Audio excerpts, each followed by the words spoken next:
طرف وہ کیس ہے، ایک طرف اشتہاری مجرم کا کیس ہے. ہم اپنے بچوں کو کیا سکھا رہے ہیں، ہم پاکستان کے جمہوری نظام کو کیا سکھا رہے ہیں کہ جتنی چوری کرو گے، جتنی کرپشن کرو گے، جتنی منی لانڈرنگ کرو گے، اتنے ہی بہترین عہدے پر فائز ہوگے.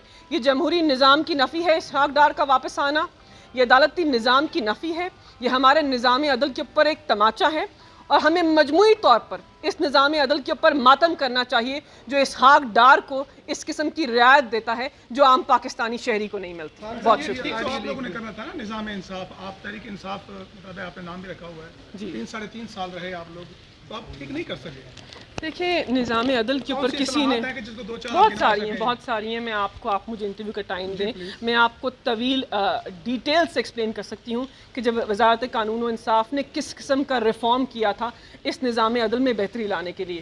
سکسیشن کا لاء تھا، سول پروسیجر کوڈ کی دیوانی مقدمات کی امینڈمنٹ تھی، جو کیس 2 دہائیاں چلتے تھے اس کو 2 سال میں مکمل کرنے کی کوشش ہم نے کی. خیبر پختونخوا پنجاب میں وہ قانون اس وقت رائج ہے.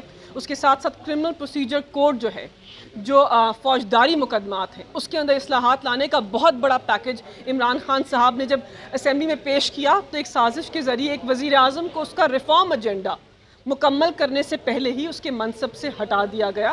خواتین کے وراثتی حقوق کے لیے ہم نے قانون سازی کی. میں نے خود اینٹی ریپ بل کو پاس کروایا. بہت طویل لمبی لسٹ ہے قانون سازی کی جو ہم نے کی، اور پاکستان کی عوام الناس کے لیے قانون سازی کی. اس وقت کی آڈیو لیک ہوئی ہے، اس سے تو سازش کا بیانیہ آپ کا کمزور نہیں ہوا؟ نہیں، بالکل بھی نہیں. دیکھیں لیک کرنے والوں نے لیک کی ہے، لیکن بات یہ ہے کہ اس میں کیا بات ہو رہی ہے. اس پہ موقف تو فواد چودھری بہترین طریقے سے دیں گے. میں پارٹی کی لیڈ سپوکس پرسن نہیں ہوں، لیکن چیز تو آیا ہے کہ سازش ہوئی ہے. در حقیقت تو یہ ہے کہ سازش تو ہوئی ہے، ایک سائفر تو آیا ہے. سفیر نے کہا ہے کہ ڈی مارچ تو ہونا ہے. مطلب اس میں معمہ کیا ہے؟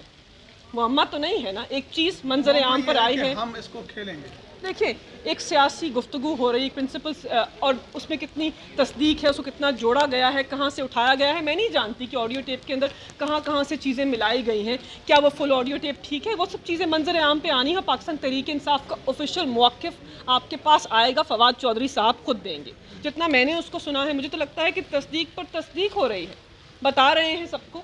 اور پاکستان کے نوجوان جو ہیں وہ سازش اور مداخلت کے بیچ میں جو سفر ہے اس کو طے کر چکے ہیں.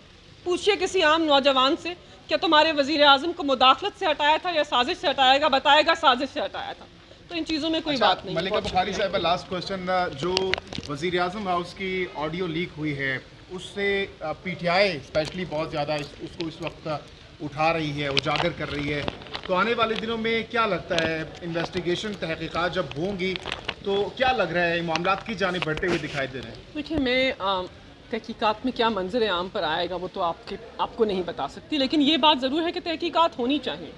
چاہے امپورٹڈ وزیر اعظم کا منصب ہے، منصب تو وزیر اعظم کا ہے.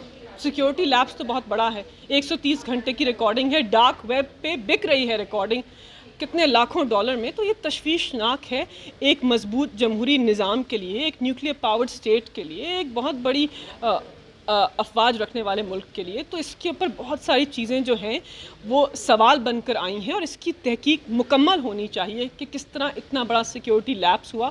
جو چیزیں سامنے آئیں اس سے تو ایکسپوز ہو گئے پاکستان مسلم لیگ نواز تو ایکسپوز ہو گئے، لیکن جس طرح ہوا آئی تھنک اس کی پوری تحقیق ہونی چاہیے اور اس چیز کو پائے تکمیل تک پہنچنا چاہیے. وزیر اعظم ہاؤس کا اگر محفوظ نہیں تو پھر کون سی جگہ محفوظ ہے؟ آپ بتائیے.